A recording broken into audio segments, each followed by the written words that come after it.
10-25x60। ये जो बाइनोकुलर है इसमें 2-3 चीज़ें हैं जो मैं आपको बता दूं कि कैसे फोकस करना है। पहली बात तो ये है कि आप इसको जूम को बिल्कुल कम पे 10 पे लगा लीजिए, और ये जो लेफ़्ट आई एडजस्टमेंट है लेफ़्ट आई के लिए, इसमें भी एक लाइन है, इसको न्यूट्रल पे कर लीजिए। अगर आपकी 6/6 की पावर है तो इसको यहाँ कर लीजिए। ये जो है ये आई रिलीफ है, तो जो लोग स्पेक्स लगाएंगे उनके लिए आपको इनको सर्कल्स को बिठाना है, चश्मे के ऊपर से देखना है, तो फिर मुझे ये आई कप्स जो हैं रोल डाउन करने पड़ेंगे और ऐसे लगाना पड़ेगा, और फिर फोकस करना पड़ेगा बीच में से। तो अभी मैं बिना चश्मे के देखूंगा तो फिर इसको मुझे निकाल के यहाँ से देखना पड़ेगा। अब पहली चीज़ ये है कि मेरी जो आइज़ का गैप है उसके हिसाब से बाइनोकुलर सेट करना है। अगर मैं नहीं करूँगा, पूरा खोल दूंगा, तो ये एक बैरल पिक्चर इधर दिखाएगा, ये एक बैरल पिक्चर इधर दिखाएगा, और हमें पिक्चर एक चाहिए मर्ज करते हुए।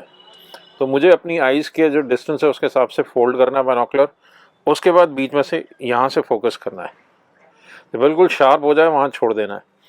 अब अगर जब मैं पावर बढ़ा रहा हूँ तो ऑब्जेक्ट पास आ रहा है, तो उसमें मूवमेंट होती है मल्टीपल लेंसेज की जूम बाइनोकुलर में, तो मुझे फिर फोकस शार्प करना पड़ेगा यहाँ से। तो अगर धुंधलापन है तो फोकस यहाँ से शार्प करूँगा, लेकिन इसके साथ मैं देखूँगा कि ये जो लेफ़्ट आई है इससे सही दिख रहा है, तो उसके लिए मैं राइट आई बंद करके लेफ़्ट आई से देखूँगा, और अगर हल्का सा ब्लरी है तो यहाँ से मैं इसका फोकस एडजस्ट कर सकता हूँ। तो यहाँ से मैंने बिल्कुल एडजस्ट कर लिया, और जहाँ शार्प है वहाँ छोड़ दिया करके, तो अब पिक्चर बिल्कुल शार्प हो गई। तो ये टेक्निक आपने अपनानी है। किसी भी बाइनोकुलर में लेफ़्ट आई या राइट आई एडजस्टमेंट होता है, इसमें क्योंकि राइट में जूम है तो लेफ़्ट आई एडजस्टमेंट दिया हुआ है, तो आप दोनों आंखों से फोकस कीजिए। लेफ़्ट आई का अलग यहाँ से कीजिए और राइट आई का या जनरल फोकस यहाँ से कीजिए। अगर आप नहीं करेंगे तो पिक्चर ब्लरी होगी। आपको एक चीज़ का हमेशा ध्यान रखना है कि जब भी आप जूम बढ़ाएंगे घटाएंगे तो यहाँ से और यहाँ से दोनों तरीके से आपको फोकस करना है।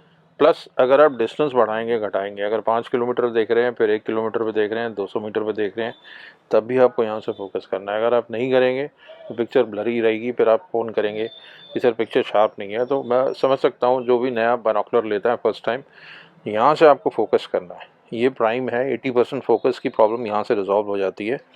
और अगर हमारे लेफ़्ट या राइट आई में थोड़ा सा फ़र्क है तो इस केस में जैसे लेफ़्ट आई का फोकस दिया है वो आपको एडजस्ट करना ही पड़ेगा। मैं अपनी आई के हिसाब से एडजस्ट करूँगा, आप लोग अपनी आइज़ के हिसाब से एडजस्ट करेंगे, तो ये बहुत ज़रूरी है। तो ये एक्चुअल जूम बाइनोकुलर हैं, 10-25x60 मल्टी कोटेड हैं, 1200 ग्राम के हैं, और काफ़ी अच्छी रेंज है, 8000 के पड़ते हैं।